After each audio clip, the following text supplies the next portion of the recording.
সিলেটের শাহজালাল উপশহরে আছেন সহকর্মী ইকরামুল কবির, সরাসরি যাচ্ছে তার কাছে। আমি এই মুহূর্তে আছি শাহজালাল উপশহরের যে ব্লকে, এই ব্লক সহ শাহজালাল উপশহর অর্থাৎ জাতীয় গৃহায়ণ কর্তৃপক্ষের সবচেয়ে অভিজাত আবাসিক এলাকা। শাহজালাল উপশহরের 8টি ব্লকেই কম বেশি পানি প্রবেশ করেছে এই এলাকাটি, এবং প্রধান সড়ক সহ অনেক জায়গায় ঘরবাড়ি পানিতে ডুবে গেছে।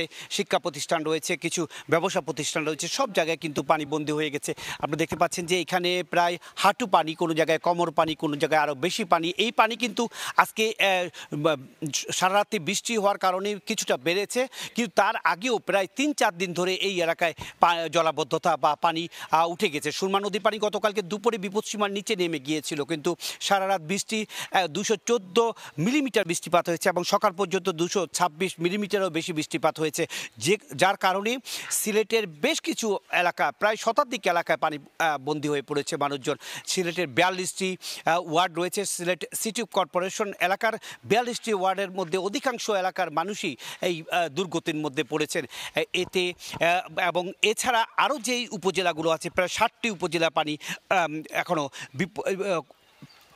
মানুষ দুর্গতিতে রয়েছে। সুরমা নদী এবং কুশিয়ারা নদীর পানি 4টি পয়েন্টে বিপদসীমার উপর উঠার কারণে, এবং এই 4টি পয়েন্টে কিন্তু গত 4-5 দিন ধরে বিপদসীমার উপরে রয়েছে, যার কারণে যে সমস্ত এলাকায় পানি প্রবেশ করেছে সেই জায়গা থেকে পানি নামছে খুবই ধীর গতিতে। এবং এই নদীগুলো সুরমা এবং কুশিয়ারা প্রত্যেক পয়েন্টটিতে মাত্র 1 সেন্টিমিটার 2 সেন্টিমিটার করে পানি নামছে, যার কারণে মানুষের দুর্গতি কমছে না। প্রায় 3 লাখেরও বেশি মানুষ পানিবন্দী হয়ে রয়েছে, এবং বিশেষ করে এই নগরীর পানিগুলো নামছে না সুরমা নদীর নাব্যতার কারণে।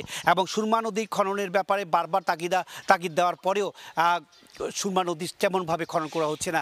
এবং এই সুরমা নদীর যতদিন পর্যন্ত খনন করা না হবে ততদিন পর্যন্ত এই বৃষ্টি হলে অভিজাত এলাকা বা সিলেট নগরীর পানি কোনোভাবেই কমবে না, এমনটি বলছেন পানি বিশেষজ্ঞরা। সব কিছু মিলে মানুষের দুর্গতি বর্ষা এলেই বেড়ে যায়। সব জায়গায় মানুষ একটা আতঙ্কে থাকে, বৃষ্টি মানেই আতঙ্ক, বৃষ্টি পানি বেড়ে যাবে, এবং পানি বেড়ে যাওয়ার পরে এই সমস্ত অভিজাত এলাকা সব এলাকার মানুষ পানিতে ডুবে থাকে। সিটি কর্পোরেশনের পক্ষ থেকে বারবার চেষ্টা চালানো হচ্ছে, বারবার খাল যেগুলো ছড়া যেগুলো আছে সেগুলো দখলমুক্ত করা হচ্ছে, তারপরেও কোনোভাবে এই নগরবাসীকে এই পানিমুক্ত করা যাচ্ছে না। এই অবস্থা থেকে সকলেই পরিত্রাণ চাচ্ছেন এবং নগরবাসী ক্ষোভ ঝেড়েছেন।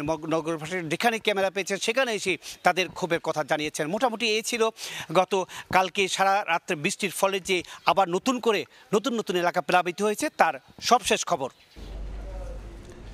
সরাসরি যুক্ত ছিলাম সিলেটে।